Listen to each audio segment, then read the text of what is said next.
Okay, so on Wednesday we spent a lot of time reviewing polarity because it had a big role, it played a big role in intermolecular forces. So remember, we started with the different polarity of just single bonds, of just individual bonds, just bond polarities. And right, we mentioned how it was extremely dependent on the electronegativity of the different atoms involved.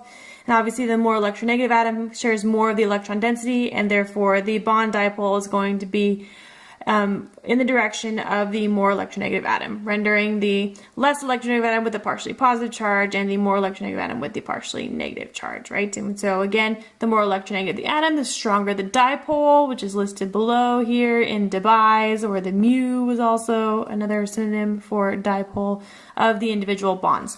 And when it came to molecules, we emphasized how we had to take into account the vector sums of each of the individual bond dipoles, right?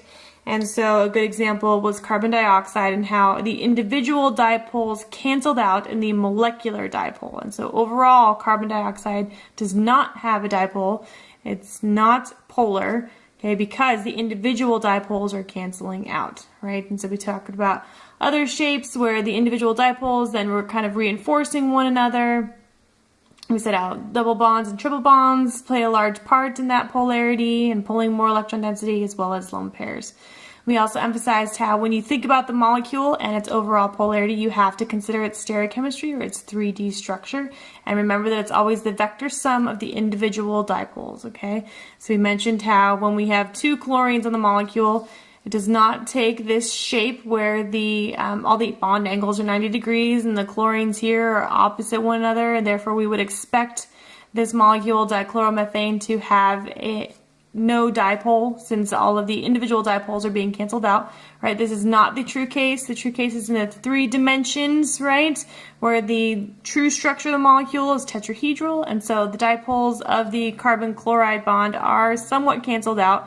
They are more significantly canceled out when we have more chlorines, right? They're starting to spread out in all directions, and so the overall vector sum is smaller.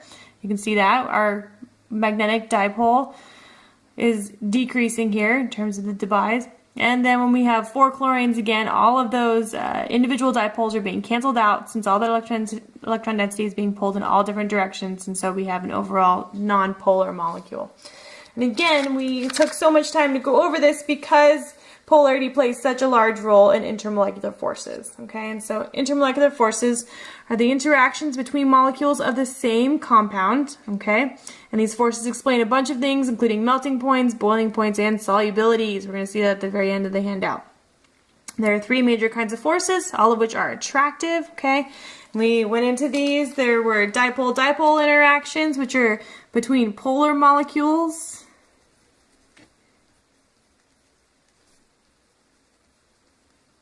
Okay. There's also induced dipole-dipole interactions. These are also called London dispersion forces, also called van der Waals forces. These are between nonpolar molecules.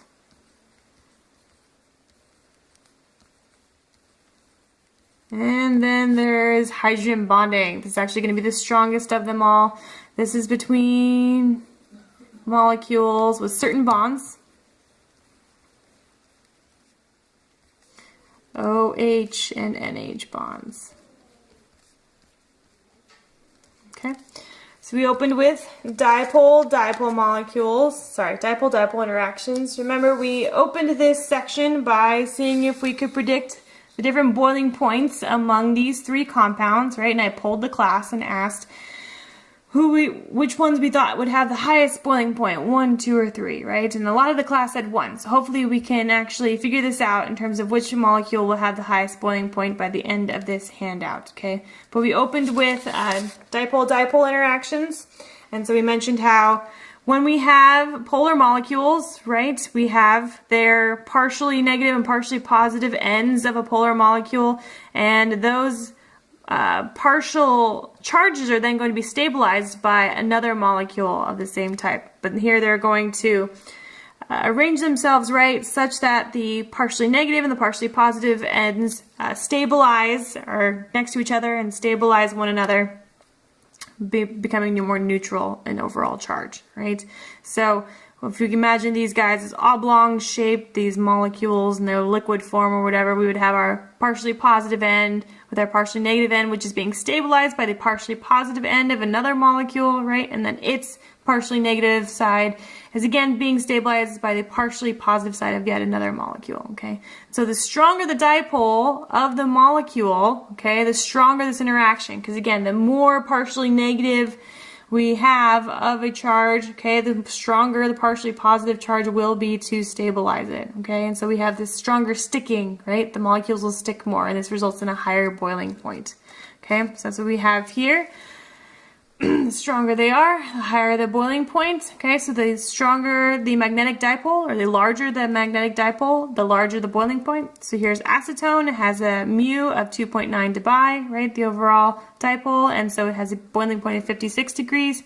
Here we have chloromethane. Okay, it has a mu of only 1.9 dBi. Okay, not as significant as that of acetone. And that's because it doesn't have this nice doubly bonded oxygen in it, doesn't have a double bond of any kind to the electronegative atom of chlorine, and so its boiling point is lower, right? This had a weaker overall dipole, so it sticks less, so we have a lower boiling point. And we last left off talking about induced dipole-dipole interactions, also known as London dispersion forces, okay? Remember, these were temporary or fleeting dipoles, right? One molecule just randomly has a pseudo-dipole or just randomly gets a magnetic dipole.